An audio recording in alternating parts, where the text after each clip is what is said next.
हिंदू पंचांग के सभी महीनों का अपना विशेष महत्व है, जिनमें से एक है सावन का महीना। सावन का महीना भगवान शिव को अति प्रिय है। कहते हैं जो भी मनुष्य सावन के सोमवार व्रत रखकर भगवान शिव की उपासना करता है, भगवान शिव उसकी हर इच्छा पूरी करते हैं। यही वजह है कि सावन के महीने में शिव भक्त ज्योतिर्लिंगों के दर्शन करने जाते हैं। सावन के सोमवार व्रत शीघ्र फलदायी है। सुहागिन स्त्रियों को सौभाग्य प्राप्ति, कुंवारी कन्याओं को उचित वर तथा जो स्त्रियां निसंतान हैं, उन्हें संतान प्राप्ति के लिए सावन के सोमवार व्रत श्रेष्ठ माने गए हैं। मन वांछित फल देने वाले सावन के सोमवार व्रत की एक प्रचलित कथा के अनुसार सोहनलाल नाम का एक साहूकार था, जो भगवान शिव का अनन्य भक्त था। उसके पास धन धान्य किसी भी चीज की कोई कमी नहीं थी, लेकिन उसकी कोई संतान नहीं थी और वो इसी कामना को लेकर रोज शिव मंदिर में पूजा और प्रार्थना करता था। हे भोले भंडारी, मुझे कब संतान का सुख प्राप्त होगा? क्या मैं अपनी संतान का सुख भोगे बिना ही इस दुनिया से चला जाऊंगा? आप तो सबकी मनोकामनाएं पूरी करते हो, मेरी विनती भी सुन लो भगवान। सोहनलाल की प्रार्थना कैलाश पर्वत पर देवी पार्वती ने सुन ली। वो भगवान शंकर से बोली, प्रभु, ये साहूकार आपका अनन्य भक्त है, इसको किसी बात का कष्ट है तो आपको उसे अवश्य दूर करना चाहिए। देवी पार्वती, साहूकार के घर संतान नहीं है, ये इसी बात से दुखी है। हे महादेव, तो आप इसे पुत्र का वरदान दे दीजिए, इस भक्त पर कृपा कीजिए। पार्वती, साहूकार के भाग्य में पुत्र का योग नहीं है। ऐसे में अगर इसे पुत्र प्राप्ति का वरदान मिल भी गया तो वो केवल 16 वर्ष की आयु तक ही जीवित रहेगा। पर प्रभु, आपके भक्तों का विश्वास आपसे जुड़ा हुआ है। आप तो अपने भक्तों को मन वांछित फल प्रदान करते हैं। साहूकार प्रति सोमवार आपका व्रत और पूजन करता है और अब तो सावन माह के पवित्र दिन है, जो आपको अति प्रिय है। आपको इसकी इच्छा पूरी करनी ही होगी। ठीक है देवी पार्वती, मैं अपने भक्त सोहनलाल को पुत्र का वरदान देता हूँ। उसी रात भगवान शिव ने स्वप्न में सोहनलाल को दर्शन देकर उसे पुत्र प्राप्ति का वरदान दिया और उसके पुत्र के 16 वर्ष तक जीवित रहने की बात भी बताई। जब सोहनलाल स्वप्न से जागा, हे शिव शंकर, आपने एक तरफ मुझे पुत्र देकर संतान का सुख दिया और दूसरी तरफ पुत्र अल्पायु होगा। ये मेरे जीवन का सबसे बड़ा दुख, मैं ये कैसे छुपा कर रख पाऊंगा? पर मेरी भक्ति में फिर भी कोई कमी नहीं आएगी। आपके द्वारा दिया वरदान मुझे मंजूर है प्रभु। सोहनलाल पहले की तरह सोमवार का विधिवत व्रत करता रहा। कुछ महीने पश्चात उसके घर अति सुंदर पुत्र उत्पन्न हुआ। पुत्र के जन्म से सोहनलाल के घर में खुशियां आ गई। बहुत धूमधाम से पुत्र जन्म का समारोह मनाया गया। पुत्र का नाम शिवाय रखा गया। धीरे धीरे शिवाय 12 वर्ष का हुआ तो सोहनलाल को भगवान शिव की कही बात याद आने लगी। उसने अपने साले महेश को बुलाया और बोला, महेश, तुम शिवाय को काशी नगरी विद्या प्राप्ति के लिए ले जाओ और रास्ते में इसके हाथों से ब्राह्मणों को भोजन और दान दक्षिणा कराते हुए जाना। ठीक है जीजा जी, मैं कल प्रातः ही शिवाय के साथ काशी के लिए प्रस्थान करता हूँ। आप शिवाय को मुझसे दूर क्यों भेज रहे हो जी? भाग्यवान, हमारे पुत्र के लिए यही उचित है। सोहनलाल ने पत्नी को किसी तरह समझा बुझा दिया। अगले दिन महेश शिवाय को लेकर यात्रा पर निकल पड़ा। लंबी यात्रा के बाद शिवाय और महेश एक नगर में पहुंचे। उस नगर के राजा की कन्या के विवाह की खुशी में पूरे नगर को सजाया गया था। निश्चित समय पर बारात आ गई, लेकिन वर का पिता अपने बेटे के एक आंख से काने होने के कारण बहुत चिंतित था। उसे इस बात का भय सता रहा था कि राजा को इस बात का पता चलने पर कहीं वो विवाह से इनकार न कर दे, इससे उसकी बदनामी होगी। उसकी नजर शिवाय पर गई। ये लड़का मेरे पुत्र की उम्र का है और इस नगरी में नया है, कोई इसे नहीं जानता। क्यों ना इस लड़के को दूल्हा बनाकर राजकुमारी से विवाह करा दूं। विवाह के बाद इसको धन देकर विदा कर दूंगा और राजकुमारी को अपने नगर में ले जाऊंगा। वर के पिता ने इसी संबंध में शिवाय और महेश से बात की। महेश ने धन मिलने के लालच में वर के पिता की बात स्वीकार कर ली और शिवाय को दूल्हे के वस्त्र पहनाकर राजकुमारी से विवाह करा दिया। राजा ने बहुत सा धन देकर राजकुमारी को विदा किया। शिवाय राजकुमारी से सच नहीं छिपा सका और उसने जाते हुए राजकुमारी की चुनरी पर लिख दिया, राजकुमारी, तुम्हारा विवाह तो मेरे साथ हुआ था। मैं तो वाराणसी में शिक्षा प्राप्त करने जा रहा हूँ। अब तुम्हें जिस नवयुवक की पत्नी बनना पड़ेगा वो कान्हा है। राजकुमारी देखती है कि जिस लड़के से उनका विवाह हुआ था उसकी जगह सचमुच एक कान्हा राजकुमार खड़ा है। पिताजी महाराज, मैं इस लड़के के साथ विदा होकर नहीं जाऊंगी। मेरा विवाह तो किसी और के साथ हुआ है जो अपनी विद्या पूरी करने वाराणसी गए हैं। राजा ने सब बातें जानकर राजकुमारी को महल में रख लिया। उधर शिवाय अपने मामा महेश के साथ वाराणसी पहुंच गया। शिवाय ने गुरुकुल में पढ़ना शुरू कर दिया। धीरे धीरे वक्त बीता। शिवाय 16 वर्ष का हो चुका था। एक दिन शिवाय यज्ञ करके ब्राह्मणों को दान दक्षिणा देकर रात के वक्त जब शयन कक्ष में सो रहा था, शिव जी के वरदान के अनुसार उसके प्राण पखेरु उड़ गए। अगली सुबह जब महेश कमरे में आया, आज शिवाय सोकर नहीं उठा? रोजाना तो जल्दी उठ जाता है। शिवाय बेटा उठ। अरे तू उठ क्यों नहीं रहा? नहीं शिवाय, तू ऐसे कैसे इस दुनिया से चला गया? मैं जीजा जी को क्या जवाब दूंगा? शिवाय मेरे भांजे, उठ। प्रभु, ये कौन इतना विलाप कर रहा है? कौन भक्त इतना दुखी है? प्राणनाथ, मुझसे इसके रोने के स्वर सहन नहीं हो रहे। आप इस व्यक्ति के कष्ट अवश्य दूर करें। देवी पार्वती, ये उसी साहूकार का पुत्र है। इसकी आयु 16 वर्ष थी। अब इसकी आयु पूरी हो चुकी है। स्वामी, आप इसे जीवित करें, नहीं तो इसके माता पिता पुत्र की मृत्यु के कारण रो रो कर अपने प्राणों का त्याग कर देंगे। आपके परम भक्त साहूकार को उसकी वर्षों की सोमवार की पूजा का आप ये फल देंगे? नहीं प्रभु, इस बालक को जीवन दान दीजिए। अपनी पूजा करने वाले साहूकार भक्त की पूजा को सफल कीजिए प्रभु। आपकी पूजा तो विधि के विधान को भी सही दिशा देती है। आप अपने भक्तों के सारे कष्ट दूर करते हैं प्रभु। तुम ठीक कह रही हो देवी पार्वती। आज अपनी पूजा करने वाले परम भक्त के लिए मुझे ये विधि का विधान बदलना होगा। मैं शिवाय की जीवन रेखा से अल्पायु योग हटाकर इसे दीर्घ आयु रहने का आशीर्वाद देता हूँ।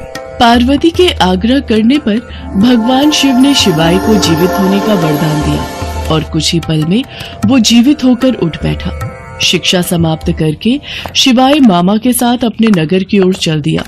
दोनों चलते हुए उसी नगर में पहुँचे जहाँ शिवाय का विवाह हुआ था। मामा जी, मैं इस नगरी में रुककर यज्ञ का आयोजन करना चाहता हूँ। भगवान भोलेनाथ ने मुझे नया जीवन प्रदान किया है, इसलिए यही मेरी इच्छा है। ठीक है शिवाय बेटा, हम एक दिन यहाँ रुककर यज्ञ का आयोजन करते हैं। महेश और शिवाय वहीं रुक गए।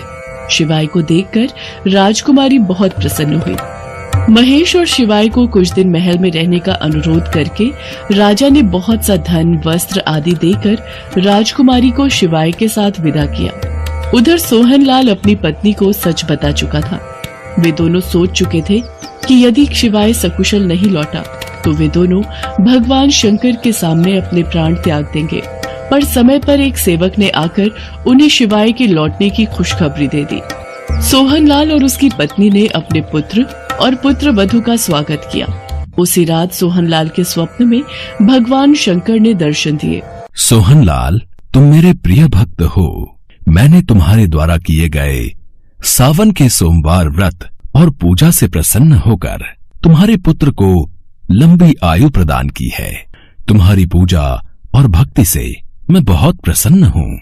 मेरा आशीर्वाद सदैव तुम्हारे परिवार पर बना रहेगा। ये कहकर भगवान शंकर अंतर्ध्यान हो गए।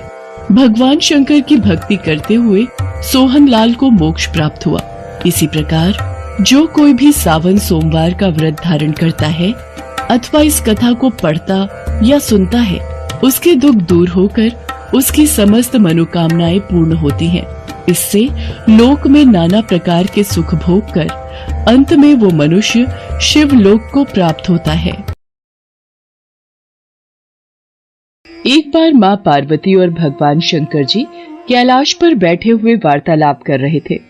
तब माँ पार्वती जी ने भगवान शंकर जी से पूछा, प्रभु, आप तो अपने भक्तों की सभी मनोकामनाएं क्षण में पूरी कर देते हैं, इसलिए मेरी ये जानने की बहुत इच्छा है कि आपकी कृपा पाने के लिए कौन सा ऐसा व्रत है जो श्रेष्ठ माना गया है, जिससे मनुष्य के जीवन के सभी कष्ट दूर हो जाते हैं और आपकी कृपा पाकर मनुष्य उच्च फल की प्राप्ति करता है? देवी पार्वती, आपको तो ज्ञात है, महाशिवरात्रि का दिन मुझे अति प्रिय है। इस दिन जो भी भक्त सच्चे हृदय से मेरी पूजा और अर्चना करता है, मैं उसके सारे मनोरथ पूर्ण करता हूँ। आज मैं आपको महाशिवरात्रि व्रत से जुड़ी एक शिकारी भक्त चित्रभानु की कथा सुनाता हूँ कि किस प्रकार चित्रभानु ने अनजाने ही मेरी पूजा के फल से मोक्ष प्राप्त कर लिया। एक बार चित्रभानु नामक एक शिकारी था। पशुओं की हत्या करके वो अपने परिवार को पालता था।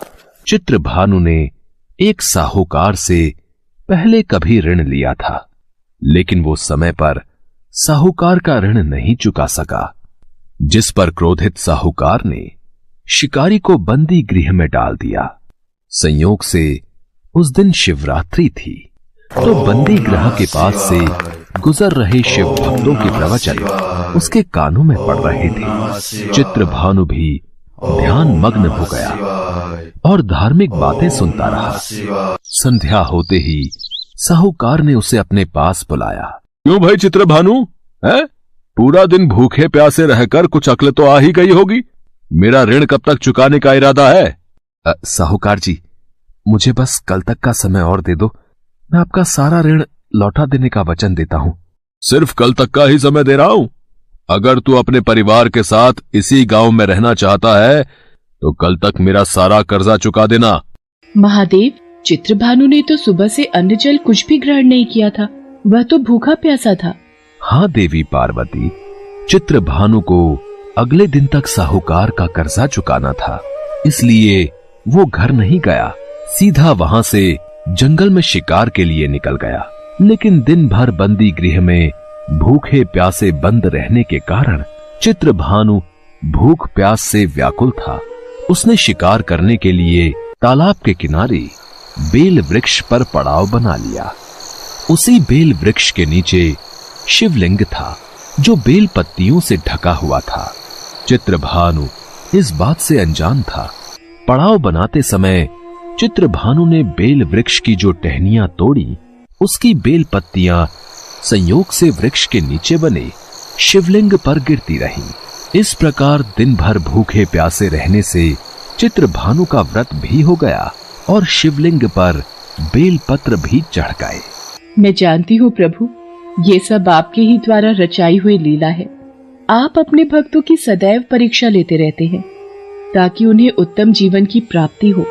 भगवान भोलेनाथ माँ पार्वती के मुख से ये वाक्य सुनकर मुस्कुरा देते हैं और आगे की कथा कहते हैं। देवी पार्वती, मैं अब आगे की कथा कहता हूँ। रात्रि का एक पहर बीत चुका था। चित्रभानु शिकार की तलाश में अभी तक उस बेल वृक्ष पर ही बैठा था। तभी एक गर्भिणी मृगी तालाब पर पानी पीने पहुंची। शिकारी चित्रभानु ने धनुष पर तीर चढ़ाकर ज्यों ही प्रत्यंचा खींची। रुको शिकारी रुको, मेरी हत्या न करो, मैं गर्भिणी हूँ। तुम एक साथ दो जीवों की हत्या करोगे जो ठीक नहीं है। मुझे कृपा करके अभी छोड़ दो, मुझे जाने दो। मैं वचन देती हूँ, मैं बच्चे को जन्म देकर शीघ्र ही तुम्हारे समक्ष आ जाऊंगी, तब तुम मुझे मार देना। पता नहीं इस गर्भिणी मृगी को मारने का मन ही नहीं कर रहा। इसकी बात पर विश्वास करके अभी इसे जाने देता हूँ। कोई और शिकार आ जाएगा तो उसे मार दूंगा। कुछ ही देर बाद एक और मृगी उधर से निकली। चित्रभानु की प्रसन्नता का ठिकाना न रहा।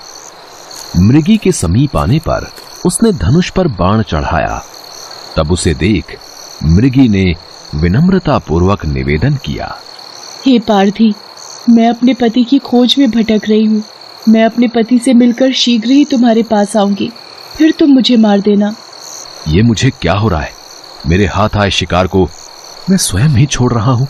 मेरे हाथ बार बार धनुष पर प्रत्यंचा चढ़ाते हैं और बार बार ही हाथ छूट जाता है।